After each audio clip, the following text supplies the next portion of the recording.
Évangile de Jésus-Christ selon saint Jean, chapitre 6, versets 51 à 58. En ce temps-là, Jésus disait aux foules des Juifs, « Moi, je suis le pain vivant qui est descendu du ciel. Si quelqu'un mange de ce pain, il vivra éternellement. Le pain que je donnerai, c'est ma chair, donnée pour la vie du monde. » Les Juifs se querellaient entre eux. « Comment celui-là peut-il nous donner sa chair à manger ?»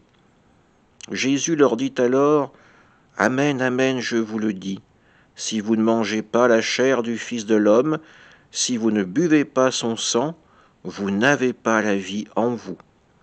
Celui qui mange ma chair et boit mon sang a la vie éternelle, et moi je le ressusciterai au dernier jour.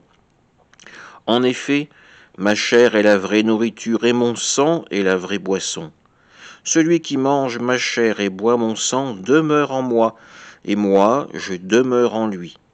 De même que le Père qui est vivant m'a envoyé, et que moi je vis par le Père, de même celui qui me mange, lui aussi vivra par moi.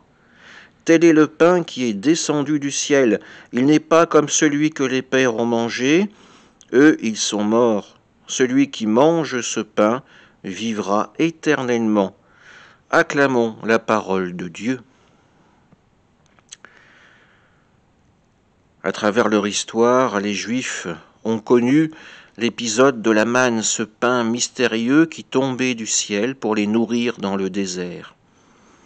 Aujourd'hui, la nourriture que leur offre le Seigneur a un aspect bien différent. Cette nourriture, ce sacrifice, c'est le Fils même de Dieu. Il nous offre son corps et son sang. Aujourd'hui, nous fêtons la fête du Saint-Sacrement.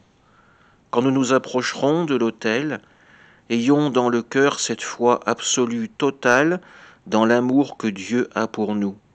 Nous en recevrons la preuve dans notre main à travers cette hostie, le corps même du Fils de Dieu qui nous est offert pour refaire nos forces. Oui, Jésus se donne complètement à nous.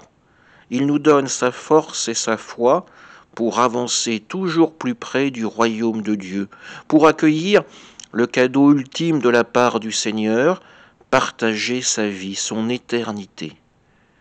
Alors ayons cette action de grâce qui monte dans nos cœurs, dans nos âmes, pour remercier le Seigneur de ce cadeau magnifique. Amen.